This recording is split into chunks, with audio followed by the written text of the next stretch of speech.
24 na kahulugan ng pusa kapag pumasok sa loob ng bahay.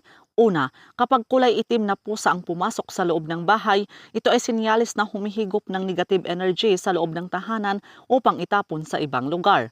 Pangalawa, kapag kulay puti na pusa ang pumasok sa loob ng bahay, ito ay sinyalis na ikaw ay nasa tamang landas o makakatanggap ng magandang balita sa lalong madaling panahon. Pangatlo, kapag kulay orange na pusa ang pumasok sa loob ng bahay, ito ay sinyalis ng darating na swerte o solusyon sa mga problema.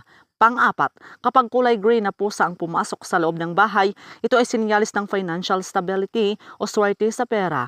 Panglima, kapag kulay tigre na pusa ang pumasok sa loob ng bahay, ito ay sinyalis ng proteksyon at swerte sa negosyo. Pang-anim, kapag tricolor o kaliko na pusa ang pumasok sa loob ng bahay, ito ay sinyalis ng swerte, pera at proteksyon sa pamilya.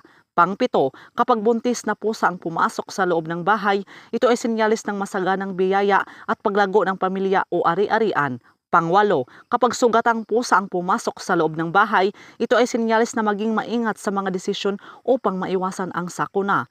Pangsyam, kapag ang pusa ay nanganak sa loob ng bahay, ito ay napakaswerteng sinyalis dahil itinuturing na hihigop ito ng lahat ng malas sa loob ng 7 taon.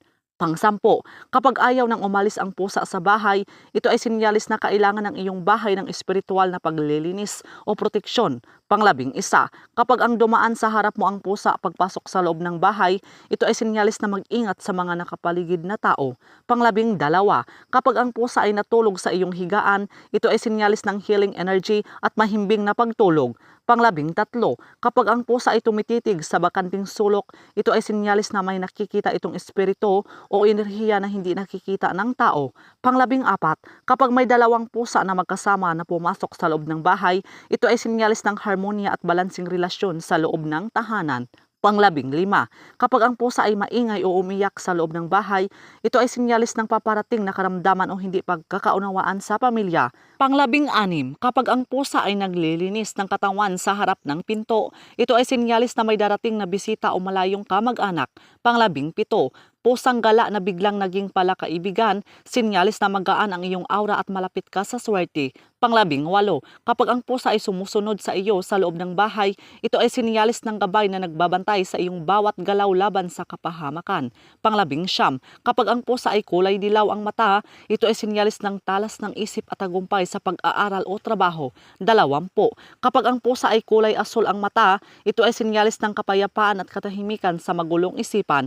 21, kapag ang pusa ay putol ang buntot, ito ay sinyalis ng swerte sa negosyo dahil hindi natatapon ang swerte. 22, kapag kusang dinaluhan ang may sakit na pusa, ito ay sinyalis ng mabilis na pagaling o pagpawi ng sakit.